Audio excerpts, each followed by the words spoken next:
দেশি বিদেশি বাঙালি অবাঙালি বিভিন্ন রকমের রান্না খুব সহজে বাড়িতে তৈরি করার জন্য সাবস্ক্রাইব করে নিন শম্পাস কিচেন। আর আমার সমস্ত রান্নার আপডেট সবার আগে পাওয়ার জন্য বেল নোটিফিকেশনটা ক্লিক করতে ভুলবেন না। নমস্কার, welcome to Shampa's kitchen. Shampa রান্নাঘরে আপনাদের সকলকে স্বাগত জানাই। আজকে আমি তৈরি করব মাটন লিভার মশলা। এই রেসিপিটা কিন্তু রুটি পরোটার সঙ্গে খেতে খুবই ভালো লাগে। আপনি ডিনারে অথবা লাঞ্চে সার্ভ করতে পারেন। আমার রেসিপিটা ভালো লাগলে অবশ্যই রেসিপিটাকে লাইক করবেন, শেয়ার করবেন। তাহলে চলুন চট জলদি আমরা তৈরি করে ফেলি মাটন লিভার মশলা। মাটন লিভার মশলা তৈরি করার জন্য আমাদের যে উপকরণগুলি লাগবে সেগুলি হলো, আমি মাটন লিভার নিয়েছি 250 গ্রাম, ছোট ছোট টুকরো করে ভালো করে ধুয়ে নিয়েছি কয়েকবার।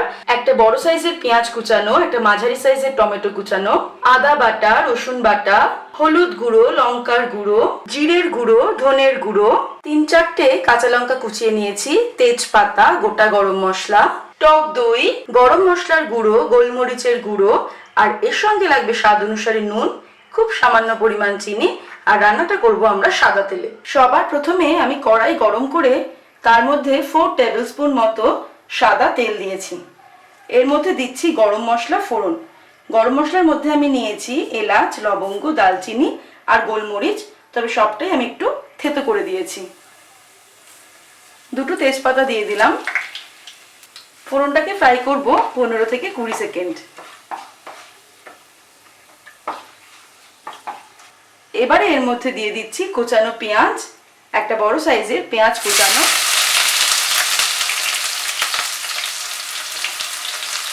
পেঁয়াজটাকে ফ্রাই করব মাঝারি আঁচে রেখে সময় নিয়ে।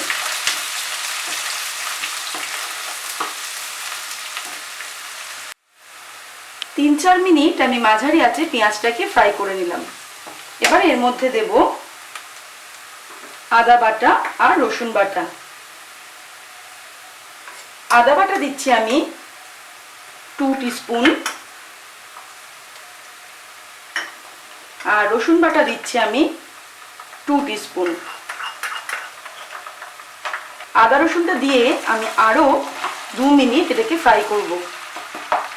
আঁচটা কিন্তু মাঝারি আঁচে রেখেই আমি রান্নাটা করছি। আদা রসুনটা ফ্রাই করার পর এবারে আমি এর মধ্যে দিচ্ছি হলুদ গুঁড়ো 1/2 টিস্পুন, ধনের গুঁড়ো 1 টিস্পুন, জিরের গুঁড়ো 1 টিস্পুন, লঙ্কা গুঁড়ো 1 টিস্পুন। ঝালটা কিন্তু নিজেদের স্বাদ অনুসারে অ্যাড করতে হবে। 1/2 টিস্পুন নুন দিলাম, খুব সামান্য পরিমাণ চিনি দিলাম, গোলমরিচের গুঁড়ো দিলাম 1/2 টিস্পুন, গরম মশলার গুঁড়ো দিলাম 1/2 টিস্পুন। এবারে মশলাটাকে আমি কষিয়ে নেব। মাঝারি আঁচেই রেখেছি ফ্লেমটাকে। মশলাটাকে আমি 3-4 মিনিট মাঝারি আঁচে ফ্রাই করে নিলাম। এবারে এর মধ্যে দিয়ে দিচ্ছি কুচানো কাঁচা লঙ্কা আর টমেটো।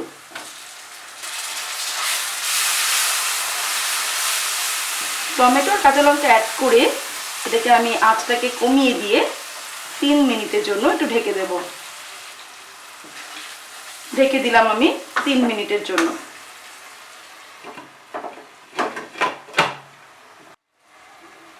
3 মিনিট পর আমি ঢাকা খুলে এর মধ্যে অ্যাড করে দিচ্ছি মাটন লিভার।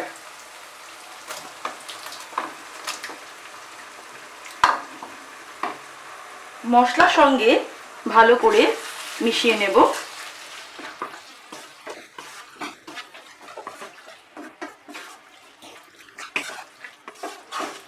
ভালো করে মশলার সঙ্গে আমি মিশিয়ে দিলাম লিভারগুলো। এবার আমি এটাকে আবার ঢেকে দেব 10 মিনিটের জন্য মাঝারি আছে। তবে মাঝখানে কিন্তু আমি 2-3 বার একটু নেড়ে দেব।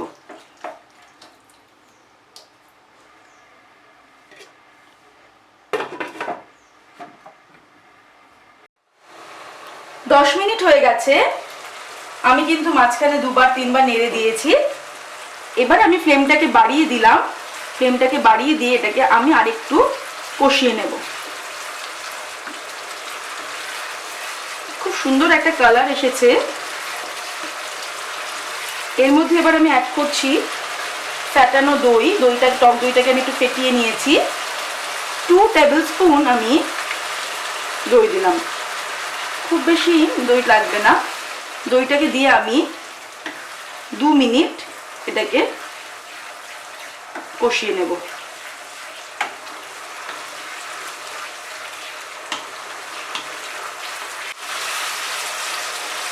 এবারে আমি কষানো হয়ে গেছে, অল্প একটু জলের মধ্যে দেব, কারণ লিভার মশলাতে কিন্তু খুব বেশি গ্রেভি থাকবে না। হাফ কাপেরও কম আমি জল দিলাম।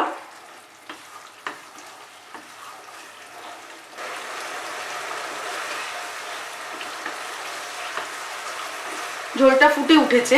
এবারে আমি আরো 10 মিনিটের জন্য এটাকে একদম আঁচটা কমিয়ে দিয়ে ঢেকে দেব। আরো 10 মিনিট হয়ে গেছে। এবারে আমি ফ্লেমটাকে বাড়িয়ে দিলাম। আমাদের মাটন লিভার মশলা কিন্তু প্রায় রেডি। এর মধ্যে আমি ফাইনালি একটু অ্যাড করে দিচ্ছি আর একটু গরম মশলা। আরও আমি হাফ টিস্পুন মতো গরম মশলা দিলাম, আর স্বাদ অনুসারে গোলমরিচের গুঁড়ো, কারণ গোলমরিচের গুঁড়োটা কিন্তু যারা যেরকম ঝাল খান সেই মতো অ্যাড করতে হবে। আমি আরও হাফ টিস্পুন দিলাম।